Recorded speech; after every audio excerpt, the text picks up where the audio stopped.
हरे कृष्णा। जगत गुरु श्रीला प्रभुपाद की जय। मेरे शिक्षा गुरु हिज ग्रेस हरिमोहन प्रभु जी की जय। आज मैं आप सभी को धन्यवाद देने के लिए आई हूँ कि आपकी सपोर्ट की वजह से, आपकी प्रोत्साहन की वजह से हमने मिल करके भगवद गीता यथारूप के 4 अध्यायों को पूर्ण किया है। तो आइए अब इन 4 अध्यायों में हमने क्या सीखा है, इसको थोड़ा हम पुनरावृत्ति कर लेते हैं। सबसे पहला अध्याय जिसका नाम है अर्जुन विषाद योग, और ये अध्याय शुरू होता है धृतराष्ट्र के प्रश्न से। किससे प्रश्न कर रहे हैं? धृतराष्ट्र प्रश्न कर रहे हैं संजय से कि युद्ध के मैदान में क्या हो रहा है, मेरे बेटे और पांडव उनके बीच में क्या हो रहा है। तो ये जो पहला श्लोक है ये बहुत महत्वपूर्ण है। ये हमें ये सिखाता है कि भगवद गीता को हमें किस प्रकार समझना है, किससे सुनना है। ये बहुत महत्वपूर्ण बात है कि धृतराष्ट्र जी वे तो जन्मांध थे और उन्होंने किससे सुना? उन्होंने सुना संजय से। इसी प्रकार से हमें भी समझना चाहिए कि हमें किससे भगवद गीता सुनना है और कैसे समझना है। अब ये छोटा सा प्रश्न हमारे मन में आ सकता है कि धृतराष्ट्र जी तो अंधे थे, हम तो नहीं अंधे हैं, हम तो अपने आप भगवद गीता पढ़ सकते हैं, हम समझ सकते हैं। लेकिन नहीं, भगवद गीता बिना गुरु के शरणागति के हमें नहीं समझ में आएगी, जिस प्रकार धृतराष्ट्र को समझ में नहीं आई। सुना तो उन्होंने लेकिन समझ में नहीं आया। तो इतनी महत्वपूर्ण बात वो हमें समझा रहे हैं कि भगवद गीता को समझना कैसे है। अब हम सब इतने भाग्यशाली हैं कि हमारे साथ श्रीला प्रभुपाद हैं, जो कि इस्कॉन के फाउंडर आचार्य हैं, और वो हमें अपने तात्पर्यों के माध्यम से भगवद गीता में कही गई एक एक बात को समझा रहे हैं। भगवान तो हर जगह हैं, लेकिन क्या हमें दिखते हैं? नहीं दिखते हैं। जब तक गुरु हमें ना बताएं तब तक हम समझ नहीं पाएंगे। फिर भगवद गीता के पहले अध्याय में अर्जुन ने भगवान से कहा कि माधव, आप हमारे रथ को दोनों सेनाओं के बीच में ले जाइए। मैं देखना चाहता हूँ कौन कौन मुझसे युद्ध करने आए हैं और मुझे किन के साथ युद्ध करना है। तो भगवान तो ऋषिकेश है, उन्होंने ले जाके रथ को बिल्कुल भीष्म पितामह और आचार्य द्रोण के रथ के सामने खड़ा कर दिया। अब तो अर्जुन जैसे जैसे उनको देखने लगे, बचपन की सारी बातें याद आने लगी। कैसे भीष्म पितामह की गोद में वो खेलते, कैसे आचार्य द्रोण ने उन्हें धनुर्विद्या सिखाई। बस इन बातों को सोच सोच के वो अर्जुन जो कि धनंजय हैं, वो अर्जुन जो कि परंतप हैं, वो अर्जुन जो कि महाबाहु हैं, पूरी तरीके से वो दुख में, शोक में डूब गए। यहाँ तक कि उन्होंने भगवान से कहा कि अगर स्वर्ग का निष्कंटक राज्य भी उनको मिल जाए तो भी उनके शोक को कम नहीं किया जा सकता है। तो इससे हमने क्या शिक्षा ली कि इस संसार में जो भौतिक चीज़ों के को पाने के लिए हम इतना प्रयास करते हैं, और अर्जुन किसकी बात कर रहे हैं? अर्जुन बात कर रहे हैं स्वर्ग की। स्वर्ग का निष्कंटक राज्य मतलब सारी स्वर्ग की सुख सुविधाएं, उसके बावजूद भी नहीं मिल सकता। और अर्जुन ने ऐसा क्यों कहा? क्योंकि अर्जुन वो हैं जिन्होंने शिवजी से पशुपतास्त्र पाया है, उन्होंने इंद्र से वज्र पाया है, उन्होंने सूर्य नारायण भगवान से रथ पाया है, और उनके रथ पे कौन बैठे हुए हैं? स्वयं हनुमान जी बैठे हुए हैं। श्री कृष्ण उनके साथ है और लक्ष्मी जी वहाँ विराजमान है। इतना सब कुछ पाने के बाद अर्जुन कह रहे हैं कि अगर स्वर्ग का राज्य भी मिल जाए तो भी मेरे शोक को कम नहीं किया जा सकता है। तो इसमें हमने क्या सीखा कि सांसारिक चीज़ें जितनी भी हैं वो हमारे जीवन में सुख शांति नहीं ला सकते जब तक कि हम गुरु परंपरा से भगवद गीता को ना समझें। और श्रीला प्रभुपाद जगत गुरु हैं और वो ब्रह्म गौड़ीय परंपरा के, ब्रह्म गौड़ीय संप्रदाय की गुरु परंपरा में 32वें नंबर के गुरु हैं। कितने भाग्यशाली हुए हम सब। तो इसलिए पहले अध्याय से हमने ये सीखा है। अब हम देखते हैं कि दूसरे अध्याय में हम क्या देखते हैं। भगवद गीता के दूसरे अध्याय का नाम है गीता का सार। अब पहला अध्याय जहाँ हमने समाप्त किया वहाँ पे क्या हालत है अर्जुन की। अर्जुन पूरी तरीके से शोक में डूबे हुए हैं। रथ के पिछले भाग में वो बैठे हुए हैं हताश होकर के। उनके हाथ से गांडीव छूटा जा रहा है और वो अपने पैरों पे खड़े होने के भी सामर्थ्य अब नहीं रह गई उनमें। ये उनकी स्थिति है। दूसरे अध्याय का नाम है गीता का सार। इसको गीता का सार क्यों कहते हैं?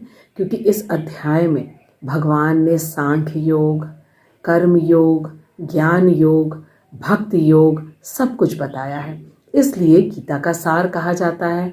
और गीता क्या है? समस्त वेदों का सार है। इसलिए कितना महत्वपूर्ण है हमारे लिए गीता को अच्छी तरीके से समझना। दूसरे अध्याय की शुरुआत में भगवान जो है अर्जुन से थोड़ा क्रोधित हो जाते हैं, क्योंकि अर्जुन जो है ये भूल चुके हैं कि वो क्षत्रिय हैं, किस परिवार से हैं, किस वंश से हैं, और वो कह रहे हैं कि वो युद्ध नहीं करेंगे। इसमें एक चीज़ हमें सीखना आवश्यक है कि अर्जुन जो कह रहे युद्ध नहीं करेंगे, इसके पीछे कारण क्या है। वो इतने दयालु हैं, उनके मन में ज़रा सी भी ईर्ष्या की भावना नहीं है, बदले की भावना नहीं है। इसलिए जो ऐसा व्यक्ति होता है वही भगवत गीता को सुनने और समझने के योग्य होता है। क्योंकि धृतराष्ट्र ने भी तो सुनी, लेकिन समझ में तो धृतराष्ट्र को कुछ भी नहीं आया, क्योंकि मन में ईर्ष्या है उसके, मन में लालच है उसके, तो कैसे समझेगा। अर्जुन जैसा पवित्र हृदय वाला दयालु व्यक्ति जो कभी ईर्ष्या नहीं करता, बदले की भावना नहीं रखता, वही भगवत गीता समझ जाता है। अब भगवान ने क्रोध तो कर दिया अर्जुन के ऊपर, क्योंकि अर्जुन को क्षत्रिय धर्म का पालन करना चाहिए। लेकिन फिर भगवान कौन है? भगवान हमारे सनातन माता पिता है। भगवान ने समझा कि अभी इसकी परिस्थिति ऐसी नहीं कि समझ पाए, जो कि बहुत ही स्वाभाविक है। अपने ही परिवार के लोगों को सामने अगर कोई देखेगा तो इस परिस्थिति में हो ही जाएगा। तो भगवान ने सांख्य योग की शिक्षा देना प्रारंभ किया। सांख्य योग में भगवान ने देह और देही, इसमें अंतर बताया अर्जुन को कि देह में बहुत सारी जो है परिवर्तन होते हैं। जैसे देह का जन्म होता है, फिर वो बड़ा होता है, फिर और वो वयस्क होता है, उसके बाद उसकी संतान होती है, उसके बाद बुढ़ापे की ओर जाता है, फिर उसकी मृत्यु हो जाती है। लेकिन देही जो है वो निरंतर रहता है, उसमें कोई अंतर नहीं आता है। ये कह करके भगवान अर्जुन को भय मुक्त करना चाहते हैं, क्योंकि भगवान अभय हैं। और हमारे लिए क्या शिक्षा है कि जब हम भगवान की बात को पूर्ण श्रद्धा से सुनेंगे, हम भी अभय हो जाएंगे। हमारी भी तो यही स्थिति है। हमारे परिवार में या मित्रों में या परिजनों में किसी की मृत्यु होती है, हम कितने शोक मग्न हो जाते हैं। तो इससे हमने ये सीखा कि हम देह नहीं हैं, हम देही हैं, जो कि भगवान का अंश है। फिर भगवान ने अर्जुन को कर्म योग के विषय में बताना शुरू किया, क्योंकि मनुष्य जीवन तो कर्म के लिए है। कहते तो सब लोग हैं कि कर्म करना है, लेकिन किस प्रकार करना है। अब अर्जुन की जो परिस्थिति थी जिसमें वो कुछ नहीं कर रहे थे, उससे उठाने के लिए भगवान ने पहले सकाम कर्म योग बताया। क्योंकि अर्जुन के मन में डर था कि वो परिवार के लोगों को मारेगा तो नित्य नरक निवास करेगा, और अगर परिवार के जो बड़े नहीं रहेंगे तो जो आने वाली पीढ़ियां हैं उनको संस्कार कौन देगा। इतनी सारी चिंता थी अर्जुन के मन में। तो भगवान ने अर्जुन से कहा कि अगर तुम अपना कर्तव्य का पालन नहीं करोगे, स्वधर्म का पालन नहीं करोगे, जो कि युद्ध करना है, क्योंकि तुम क्षत्रिय हो, तो तुम निश्चित रूप से तुम्हें नरक जाना पड़ेगा। लेकिन अगर तुमने अपना कर्तव्य का पालन किया तो तुम नरक में नहीं जाओगे। और तुम्हें जिस बात की चिंता है कि आचार्य द्रोण और भीष्म पितामह की मृत्यु हो जाएगी, ठीक है, तो वो तो स्वर्ग में जाएंगे, क्योंकि वो तो अपने कर्तव्य का पालन कर रहे हैं। वो भी तो खड़े हुए हैं विपक्ष में युद्ध करने के लिए तुमसे, और वो इतने अच्छे व्यक्ति हैं कि उनको तो निश्चित रूप से स्वर्ग मिलेगा। और तुम्हें तो खुश होना चाहिए कि जब शरीर बूढ़ा हो जाता है उसके बाद कितना तकलीफ देता है, कितनी परेशानी देता है, उनको नया शरीर मिलेगा जिसमें नया बल होगा।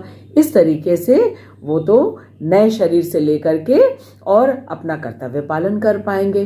फिर भगवान ने ये सकाम योग से भगवान अर्जुन को निष्काम में लेकर के आए, क्योंकि निष्काम कर्म करने से ही प्रत्येक व्यक्ति जो है कर्म बंधन से छूट सकता है, क्योंकि सकाम कर्म से तो कर्म बंधन होता है। और फिर धीरे धीरे भगवान उसे ज्ञान योग में लेकर के आ रहे हैं, क्योंकि ये ज्ञान होना बहुत आवश्यक है। सांख्य योग में ये तो हमें पता चल गया कि हम शरीर नहीं, हम आत्मा है, लेकिन हमारा कर्तव्य क्या है तब तक हमें नहीं पता चलेगा जब तक हमें ये ज्ञान ना हो कि हमारा शुद्ध स्वरूप क्या है। तो भगवान ने अर्जुन को बताया। और फिर शुद्ध स्वरूप का कर्तव्य क्या है? भक्ति, क्योंकि हम भगवान के अंश हैं, वो हमारे अंशी हैं। तो इस वजह से हमारा कर्तव्य है कि हम भगवान की प्रसन्नता के लिए प्रत्येक कार्य को करें। इस तरीके से भगवान उसे समझा रहे थे और कह रहे थे कि स्थित प्रज्ञ बनो। स्थित प्रज्ञ का मतलब है अपने स्व आत्मा, ठीक है, अपनी आत्मा में, अपने स्वरूप में स्थित हो जाओ और स्थित प्रज्ञ बनो। तो अब अर्जुन के मन में प्रश्न आया कि स्थित प्रज्ञ व्यक्ति होता कैसा है, उसके लक्षण क्या है, बोलता कैसे है, चलता कैसे है, बैठता कैसे है। तो भगवान ने अर्जुन को कछुए का उदाहरण बताया कि किस तरीके से कछुआ प्रतिकूल वातावरण में अपने समस्त अंगों को समेट लेता है, और जब अनुकूल वातावरण होता है तो वो अपने समस्त कार्य को करता है। फिर समुद्र का उदाहरण दिया कि कैसे इतनी सारी लहरें उठती रहती, इतनी नदियां प्रवाहित होती, लेकिन समुद्र जो है अविचलित रहता है।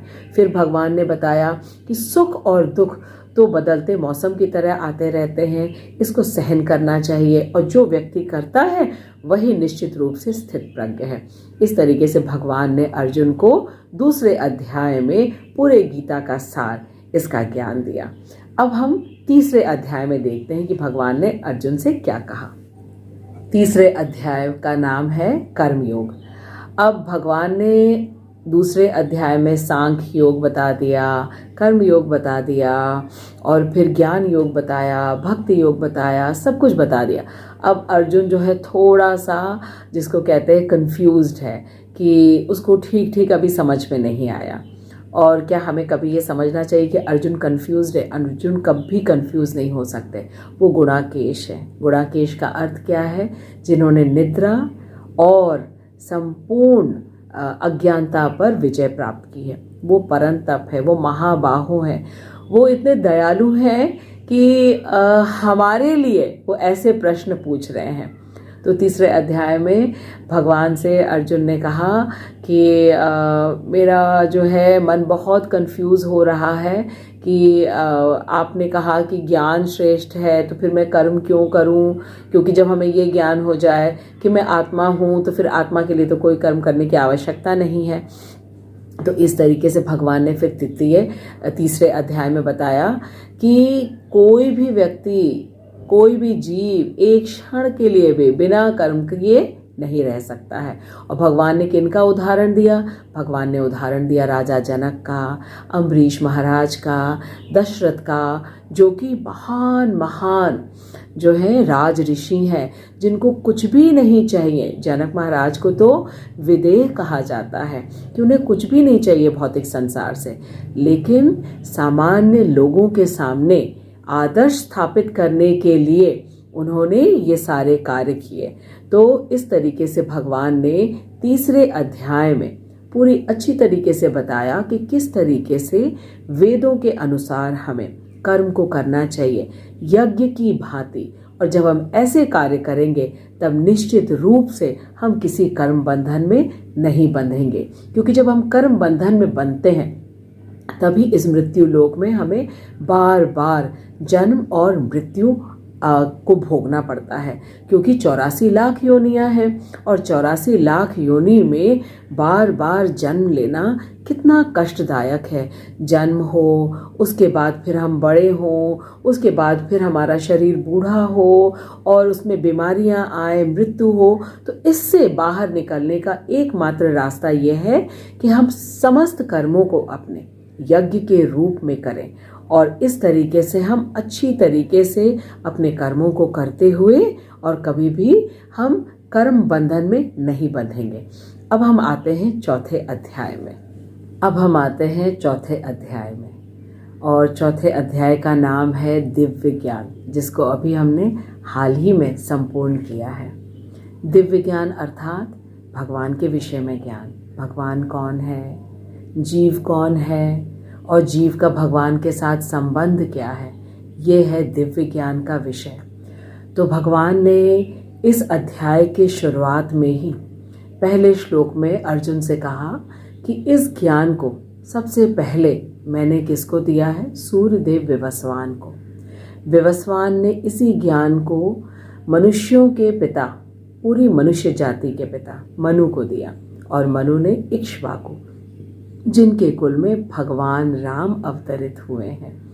तो अर्जुन ने जब ये सुना तो उसके मन में थोड़ी सी फिर से शंका, संशय आ गई और सोचने लगा कि कृष्ण आप तो हमारे सामने खड़े हैं और हम कैसे ये मान लें कि आपने जो है इसी ज्ञान को आपने सूर्यदेव विवस्वान को दिया है, आप तो मेरे समकालीन हैं। तो ये जैसे ही प्रश्न आया तो भगवान ने कहा यदा यदा ही धर्मस्य ग्लानिर्भवति भारत अभ्युत्थान अधर्मस्य तदात्मानं सृजामि अहम परित्राणाय साधूनां विनाशाय च दुष्कृतां धर्म संस्थापनार्थाय संभवामि युगे युगे।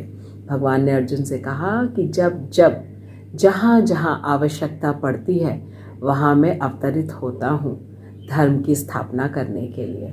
और मैं क्या करता हूँ, परित्राणाय साधूनाम, जो साधु हैं, भक्त हैं, उनको आनंद देने के लिए। और जब मैं आता हूँ तो जितने भी जो आसुरी प्रवृत्ति के लोग होते हैं उनको फिर मैं भगवत धाम लौटा देता हूँ, उनको मैं पहुँचा देता हूँ, क्योंकि वो यहाँ पे साधुओं को परेशान करते रहते हैं।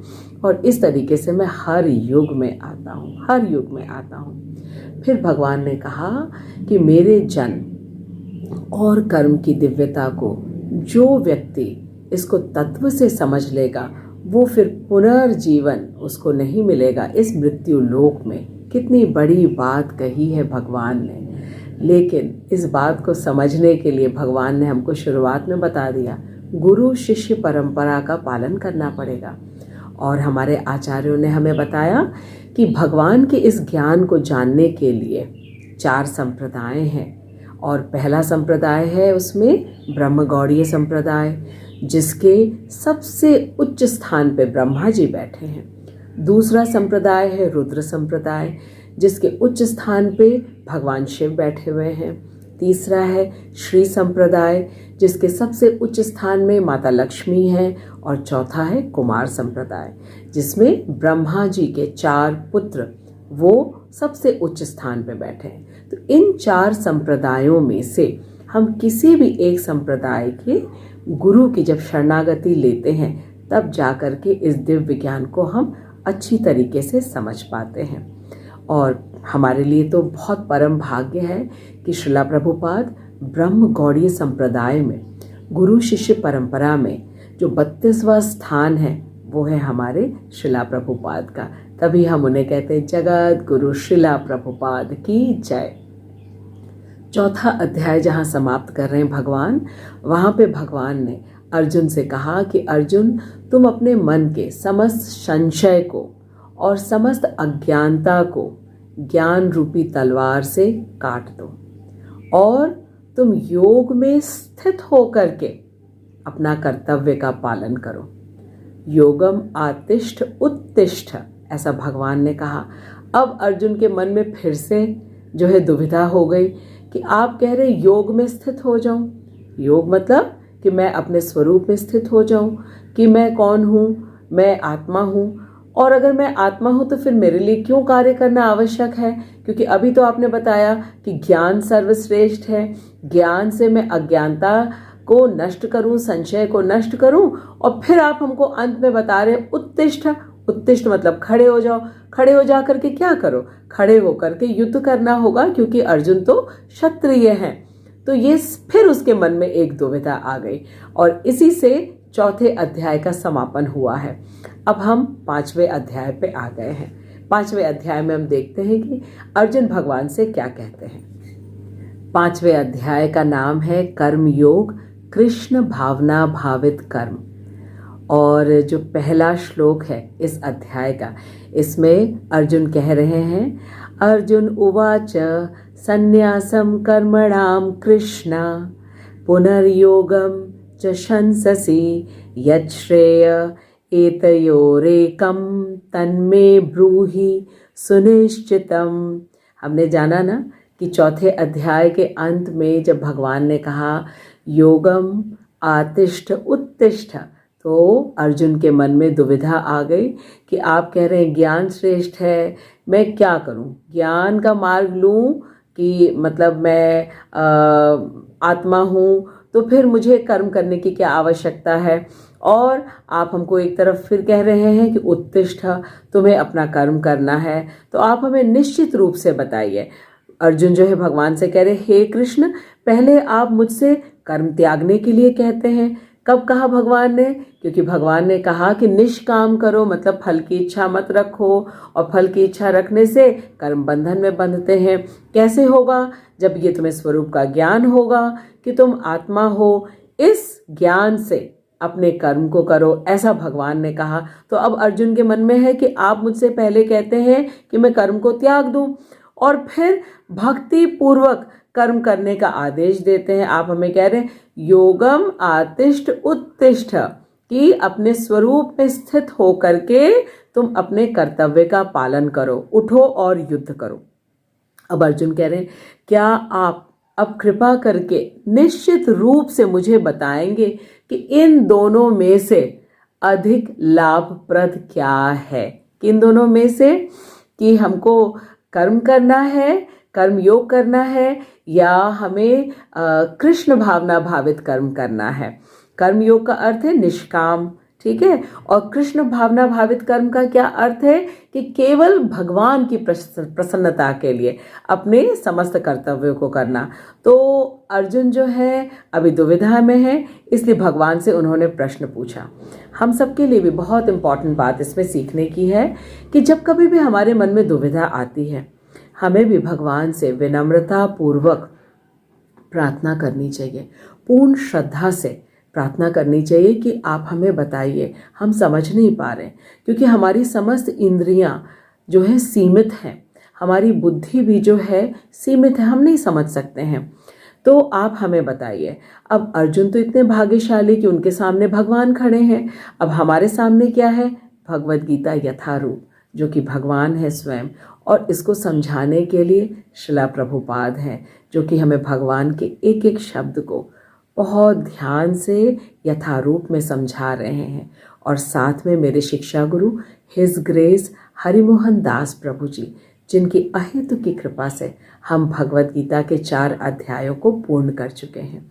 अब हम अगले सप्ताह मिलेंगे भगवद गीता के 5वें अध्याय के पहले श्लोक को लेकर, और खूब अच्छी तरह समझेंगे कि किस प्रकार से अर्जुन ने प्रश्न पूछा और उस प्रश्न का तात्पर्य क्या है। प्रभुपाद के तात्पर्य को पढ़कर मैं आप सभी को धन्यवाद देना चाहती हूँ कि आपकी प्रोत्साहन से ही हमने 4 अध्याय को पूर्ण किया है। आगे भी हमें आशीर्वाद देते रहिएगा। इसी प्रकार हम भगवद गीता का अध्ययन करेंगे और अपने सुदुर्लभ मनुष्य जीवन को सफल बनाएंगे। हरे कृष्णा, जय Srila Prabhupada. Hare Krishna, Krishna Krishna Hare Hare, Hare Rama